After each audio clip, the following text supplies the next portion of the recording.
नमस्ते। आज आपण बघणार आहोत आलिया कट कुर्ती कशी कट करायची आणि कशी शिवायची आहे ते। तर तुम्हाला कुठल्याही मापाची ही कुर्ती शिवता येणार आहे। तर हा व्हिडिओ तुम्ही स्किप न करता पहा, म्हणजे तुम्हाला अगदी डिटेलमध्ये हे समजणार आहे। यासाठी मी हे 3 मीटर कापड घेतलेलं आहे। तर तुमचं छातीचं माप किती आहे त्यानुसार तुम्हाला घडी घालायची आहे। तुमचं जर छातीचं माप कमी असेल तर ह्या घडीमध्ये सुद्धा तुमचं माप बसवू शकता, आणि जर माप जास्त असेल तर तुम्ही ह्या प्रकारे सुद्धा घडी घालून माप घेऊ शकता। तर माप घेताना तुम्हाला मोजायचं आहे। घडी घालताना हे बघा, हे डबल घडी घालायची आहे आपल्याला। तर घडी घालताना आपल्याला मोजायचं आहे आपलं जेवढं छातीचं माप आहे त्याचा चौथा भाग करून आपल्याला त्याच्यामध्ये 2 इंच मिळवायचं आहे। तर छातीचं माप आहे 40 इंच, तर त्याच्यामध्ये 2 इंच मिळवून आपण माप घेणार आहोत। तर 40चा चौथा भाग येतोय 10 इंच, आणि त्याच्यामध्ये 2 इंच मिळवायचे म्हणजे 12 इंच। ह्या प्रकारे आपल्याला ही घडी घालून घ्यायची आहे, आणि याच्यावरती आपल्याला कटिंग टाकायचं आहे। तर सुरुवातीला इथे मी एक रेष आखून घेतली आहे। आता इथे आपल्याला मोजायचं आहे कमरेपर्यंत उंची, तर ती आहे 15 इंच। त्यामध्ये मी 1 इंच मिळवले, 16 इंच झालेला आहे। इथे मी 7.5 इंच घेतलंय। तर हे कसं घ्यायचं आहे ते सुद्धा तुम्हाला मी पुढे सांगणार आहे। तर इथे मी 7.5 इंचाची खूण करून घेतली।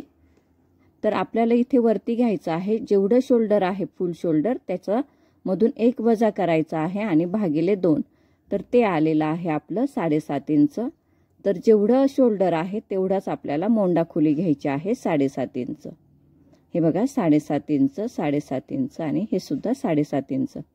आता इथे टाकायचं आहे आपल्याला छातीचा चौथा भाग अधिक 2 इंच।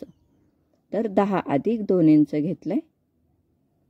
खाली आपल्याला टाकायचं आहे कमरेचा चौथा 36 आहे, तर 9 आणि अधिक 2 इंच, आणि ह्या खुणा आपण खडूने ठळक करून घेतोय।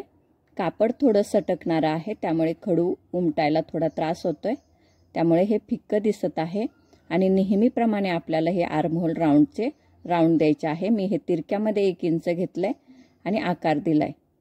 आता आपल्याला हे गळे आपण कॅनव्हासवरती आखणार आहोत। मी शेजारी माप लिहिलीत त्याप्रमाणे ही गळे आहेत।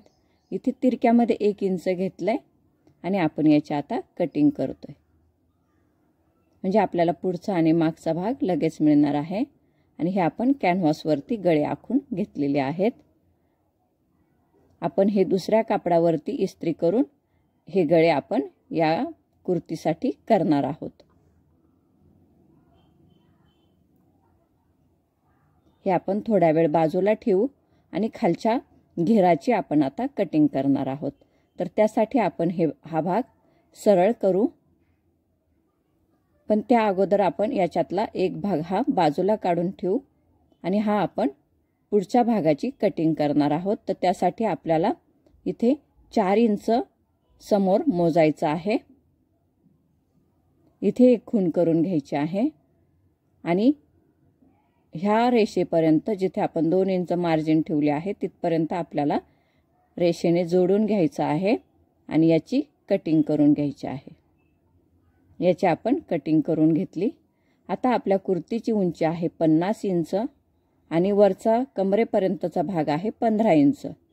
तर 50 वजा 15 येत आहे 35 इंच अधिक 1 इंच, म्हणजे आपल्याला घ्यायचं आहे 36 इंच। त्याची आपण खूण केली आणि याची आपल्याला कटिंग करायची आहे। हा आपला पाठीमागच्या घेराचं कटिंग झालेलं आहे। त्यानंतर त्याच घडीवर आपण पुढचं माप टाकणार आहोत। तर त्यासाठी आपल्याला टाकायचं आहे 4 इंच खूण करायचे आहे, आणि त्याच्या नंतर आपल्याला द्यायचे आहे उंचीचं माप, ते आहे 36 इंच। आपण जसं मागच्या भागाचं कटिंग केलंय तेवढंच आपण इथे 36 इंच घेतलंय आणि त्याची इथे खूण केलेली आहे। फक्त पुढचा भाग हा 4 इंच उंचीने जास्त आहे, त्याची आपण खूण करून घेतली, आणि आपल्याला हे तिरक्यामध्ये रेष आखून घ्यायची आहे आणि हा भाग कट करून घ्यायचा आहे। हे बघा, हा पाठीमागचा भाग मी तुम्हाला याच्यावरती ठेवून दाखवते, म्हणजे तुमच्या ही कटिंग संपूर्ण अशी लक्षात येणार आहे। तर हे बघा, आपण एकावर एक हे भाग ठेवले, फक्त 4 इंच हा भाग जास्त होता आणि आपण याची तिरक्यामध्ये कटिंग केली। इथे आपण नॉचेस देऊन घेणार आहोत, म्हणजे आपल्याला मध्य हा लक्षात येईल। ह्या प्रकारे याची कटिंग झालेली आहे। आता आपण धावदोरा टाकणार आहोत। तर मी चौपदरी धावदोरा घेतलाय, जाड धागा घेतलाय आणि याची आपण ह्या प्रकारे इथे धावदोऱ्याने टिप टाकून घेणार आहोत। ही कशासाठी आहे ते तुम्हाला मी सांगते। ज्यावेळी आपण चुन्या टाकतो तर ते आपल्याला सोपं जावं, त्यासाठी मी हे दोऱ्याने याच्या ह्या चुन्या टाकून घेणार आहे। तर हे आपण व्यवस्थित अशा धावदोरा टाकून घेतला, म्हणजे आपल्याला ओढताना हे सोपं जातं। ह्या प्रकारे ह्या चुन्या द्यायला आपल्याला सोपं जाणार आहे। आणि आपण ह्या चुन्या मध्यापासून व्यवस्थित ॲडजस्ट करून इथे आपल्याला हे शिवून घ्यायचं आहे। टिप टाकून हे व्यवस्थित करायचं आहे ह्या प्रकारे। आणि पाठीमागच्या भागाला सुद्धा तशाच चुन्या देऊन घ्यायच्या आहेत। नेहमीप्रमाणे आपण बाहीची कटिंग करतोय। तर बाहीची उंची आहे 20 इंच, तर 21 इंच मी घेतलंय। त्यानंतर इथे छातीचा चौथा भाग 10 इंच आणि हा आकार दिलाय। बाहीचा डिटेलमध्ये व्हिडिओ आहे, तो सुद्धा तुम्ही बघा आणि बाहीचं कटिंग करा। नेहमीप्रमाणे आपण ही बाही कट करून घेतलेली आहे। बाही कशी कट करायची त्याचा व्हिडिओ माझ्या चॅनलवरती अगोदरच आहे, तर तो सुद्धा तुम्ही बघा, म्हणजे बाही कटिंग करायचं तुमचं व्यवस्थित होणार आहे। ही आपली बाहीचं कटिंग झालेलं आहे। आतला मोंडा खोलीचा आपण राऊंड हा कापून घेतोय। ह्या प्रकारे आपलं संपूर्ण बाहीचं कटिंग झालेलं आहे। आता आपल्याला गळे हे मी कॅनव्हासवरती कापडावरती प्रेस करून घेतलंय आणि आपल्याला हे गळे उलटवून घ्यायचे आहेत, व्यवस्थित हे शिवायचे आहेत। तर हे कसे शिवायचे बघा, हे मध्यापर्यंत मी व्यवस्थित ठेवून घेतलंय आणि इथे आपण टिप टाकून घेतोय।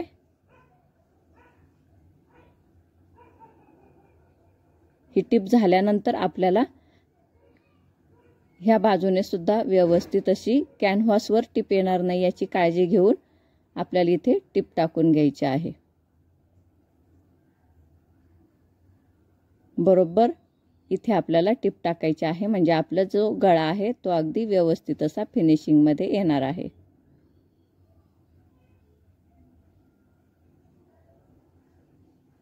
आता आपल्याला 1/2 इंच मार्जिन सोडून याची कटिंग करायची आहे।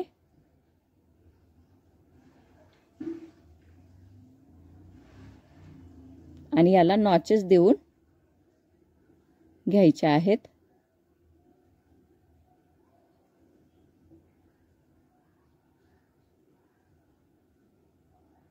आणि गळा आपल्याला इथे मी टिप टाकली होती ते आपण अगोदर ही टिप उसवून घेतोय, म्हणजे आपल्याला हे सोपं जाणार आहे। ह्या प्रकारे हे उलटवून घ्यायचं आहे।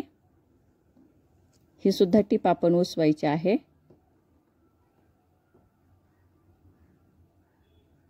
आणि मग आपल्याला इथे दाब टिप ही देऊन घ्यायची आहे। तुम्हाला जर माझे व्हिडिओ जर आवडत असतील तर प्लीज माझ्या ह्या चॅनलला तुम्ही लाईक करा, शेअर करा आणि सबस्क्राईब करायला विसरू नका। ह्या प्रकारे आपला हा गळा झालेला आहे। इथे तुम्हाला हातशिलाई करून घ्यायची आहे आणि इथे खालचा भाग मी कसा जोडायचा ते सांगितले, त्या प्रकारेच इथे हा भाग व्यवस्थित जोडून घ्यायचा आहे। हे बरोबर मी ॲडजस्ट करून घेतलंय आणि आपल्याला हे आता जोडायचं आहे। हे बघा, हे मी पलटवलंय आणि इथे आपल्याला हे टिप टाकून हे शिवून घ्यायचं आहे। हे शिवून झाल्यानंतर ह्या प्रकारे हे तयार झालेलं आहे। आता इथे आपल्याला लेस लावून घ्यायची आहे। जसा गळ्याचा आकार आहे तसा आपल्याला इथे लेस ही शिवून घ्यायची आहे आणि ह्या आकाराला सुद्धा ही लेस आपल्याला शिवायची आहे। हे शिवून झाल्यानंतर या प्रकारे हा भाग तयार झालेला आहे। पाठीमागचा भाग आपण त्याच प्रकारे गळा उलटवून व्यवस्थित गळा करून आपण हा भाग तयार करून घेतलाय आणि आपल्याला याच्यावरती शोल्डर व्यवस्थित ठेवून आपल्याला इथे टिप देऊन घ्यायची आहे आणि नेहमीप्रमाणे इथे ही स्लीव्ज जोडून घ्यायची आहे।